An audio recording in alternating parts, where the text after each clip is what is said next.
خطرناک ہوتا ہے؟ فیٹی لیور کی دو بڑی قسمیں ہیں، سمپل فیٹی لیور اور دوسرا نیش یعنی جو خطرناک فیٹی لیور ہے جس میں جگر کے سیلز میں سوزش ہو جاتی ہے۔ یہ دوسری قسم کا فیٹی لیور وہ ہے کہ اگر اس نیش یعنی خطرناک فیٹی لیور کو کنٹرول نہ کیا جائے تو یہ فائبروسس میں کنورٹ ہو جاتا ہے۔ اس کے بعد پھر یہی سیروسس آف لیور یعنی جگر کی سختی اور آخر میں یہ لیور کینسر کا کاز بھی بن سکتا ہے۔ اس کو ریورس کرنے کے لیے میڈیکل سائنس میں بہت کم میڈیسنز ہیں جیسے پائیوگلیٹازون، وائٹامن ای، لیکن اس کے ساتھ جو سب سے زیادہ زور دیا جاتا ہے وہ ہیلدی لائف سٹائل ہے، کھانے پینے کی عادات کو بہتر کرنا، نان ہیلدی ڈائٹری ہیبٹس کو ختم کرنا، ڈیلی واک ہے اور اپنی موومنٹ کو اور اپنی ایگزرشن کو بڑھانا ہے۔ ڈاکٹر صاحب، آپ ایسے پیشنٹس کو کیسے ٹریٹ کرتے ہیں؟ فیٹی لیور کے پیشنٹ جب مجھ سے کنسلٹ کرتے ہیں تو سب سے پہلے اس بات کی ڈائگنوسس کی جاتی ہے، آیا یہ سمپل فیٹی لیور ہے یا نیش فیٹی لیور ہے، آیا یہ خطرناک ہے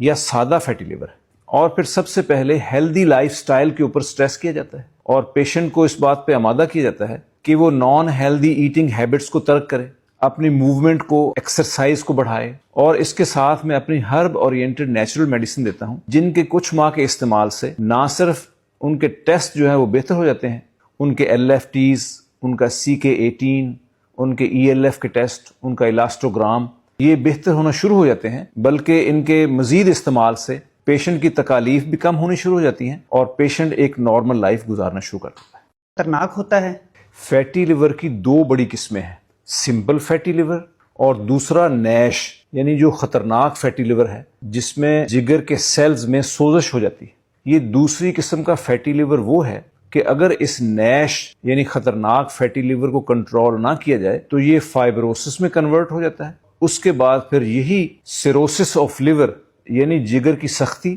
اور آخر میں یہ لیور کینسر کا کاز بھی بن سکتا ہے۔ اس کو ریورس کرنے کے لیے میڈیکل سائنس میں بہت کم میڈیسنز ہیں جیسے پائیوگلیٹازون، وائٹامن ای، لیکن اس کے ساتھ جو سب سے زیادہ زور دیا جاتا ہے وہ ہیلدی لائف سٹائل ہے، کھانے پینے کی عادات کو بہتر کرنا، نان ہیلدی ڈائٹری ہیبٹس کو ختم کرنا، ڈیلی واک ہے اور اپنی موومنٹ کو اور اپنی ایگزرشن کو بڑھانا ہے۔ ڈاکٹر صاحب، آپ ایسے پیشنٹس کو کیسے ٹریٹ کرتے ہیں؟ فیٹی لیور کے پیشنٹ جب مجھ سے کنسلٹ کرتے ہیں تو سب سے پہلے اس بات کی ڈائگنوسس کی جاتی ہے، آیا یہ سمپل فیٹی لیور ہے یا نیش فیٹی لیور ہے، آیا یہ خطرناک ہے